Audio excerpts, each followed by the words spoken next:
Hi folks, how are you? So happy May the 4th. May the 4th be with you today.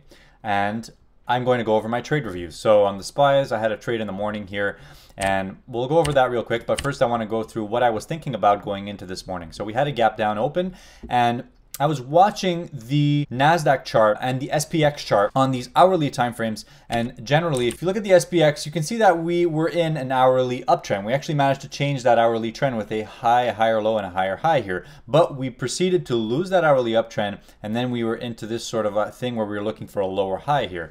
So I was looking at that and you can clearly see if you look at the NASDAQ chart that the NASDAQ was a little bit stronger here. Basically, I went into today saying, so if I was going to be short this market today, we were going to have to lose that hourly high or low that we had regained in the overnight session, okay?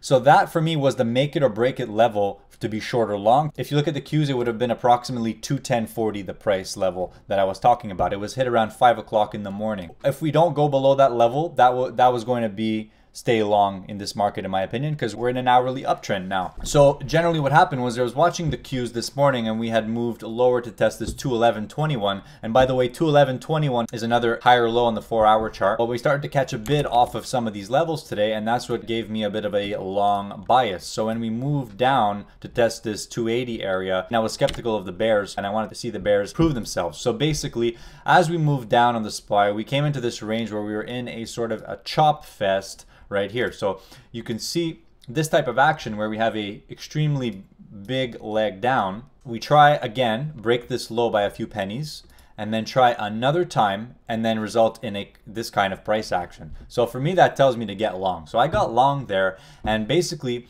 I was eyeing this level here, which is the same level I was talking about the Qs, but that would have been the equivalent level on the SPX. So this 278.69 level, that was going to be sort of a make it or break it for me. And if the plan of the trade was short puts, and if that level breaks, I'm going to cover the short puts or short calls. But that never happened. So I got long there and then I just rode the position out, and then we ended up getting this massive squeeze which just kind of took out all these shorts who were here, and then I just decided to take some profit here.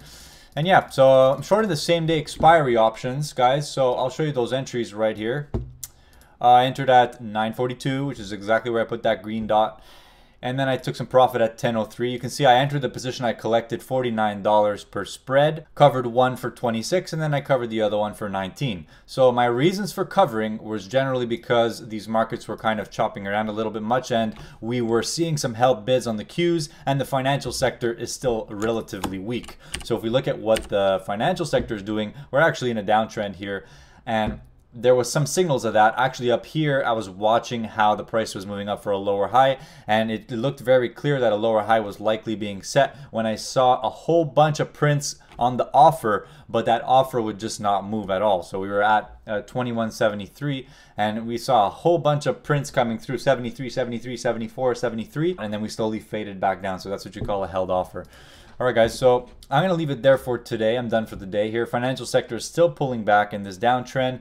Qs, again, they tried to move above this 214 and we rejected it another time. So it tells us that there's strong resistance up here, guys. So, you know, trade with the trend and keep your risk managed. Okay, guys, I wish you a great day. Take care.